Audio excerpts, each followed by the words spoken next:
সাংবাদিকদের নিরাপত্তা নিশ্চিতকরণ ও পেশাগত সুরক্ষা সহ ৭ দফা প্রস্তাবনা বাস্তবায়নের দাবিতে ইউরো বাংলা প্রেস ক্লাব ফ্রান্সের উদ্যোগে সাংবাদিকদের সুরক্ষা শীর্ষক আলোচনা সভা অনুষ্ঠিত হয়েছে।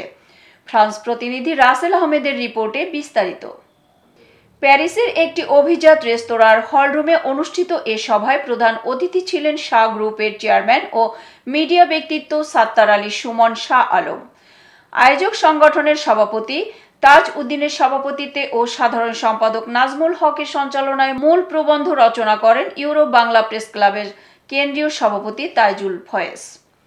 বিশেষ অতিথি ছিলেন বাংলা অটো ইকুলের পরিচালক হোসেন সালাম রহমান, মানবাধিকার নেতা সেলিম আহমদ, জবরুল ইসলাম। সাংবাদিকদের সুরক্ষা বিষয়ক প্যানেল আলোচক ছিলেন এটিএন বাংলার ফ্রান্স প্রতিনিধি দেবেশ বড়ুয়া, প্রবাসী বাংলার সম্পাদক অধ্যাপক অপু আলম, নিউজ 24-এর ফ্রান্স প্রতিনিধি ফেরদৌস করিম, আমাদের কথার সম্পাদক লুৎফুর রহমান বাবু, ডিবিসি নিউজের ফ্রান্স প্রতিনিধি ইকবাল মোহাম্মদ জাফর, মাই টিভির ফ্রান্স প্রতিনিধি বাদল পাল। ৭ দফা প্রস্তাবনাগুলো হচ্ছে: একটি স্বাধীন ও কার্যকর সাংবাদিক সুরক্ষা আইন অবিলম্বে প্রণয়ন করতে হবে। সাংবাদিকদের বিরুদ্ধে হুমকি, হামলা, নিপীড়ন বা হয়রানির ঘটনার তাৎক্ষণিক তদন্ত ও বিচার নিশ্চিত করতে হবে। সাগররুনি সহ সকল সাংবাদিক হত্যাকাণ্ডের সুষ্ঠু তদন্ত। ৪. সাংবাদিকদের রিপোর্টিংয়ে কোনো রাজনৈতিক বা সরকারি চাপ, নির্দেশনা বা প্রভাব খাটানোর অপচেষ্টা বন্ধ করতে হবে।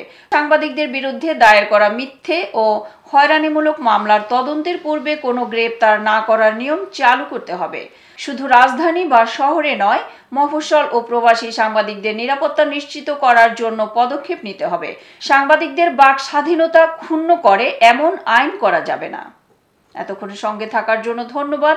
i1 টিভির নিয়মিত আপডেট পেতে ভিজিট করুন আমাদের ওয়েবসাইট, ফেসবুক, ইনস্টাগ্রাম ও ইউটিউব চ্যানেলে।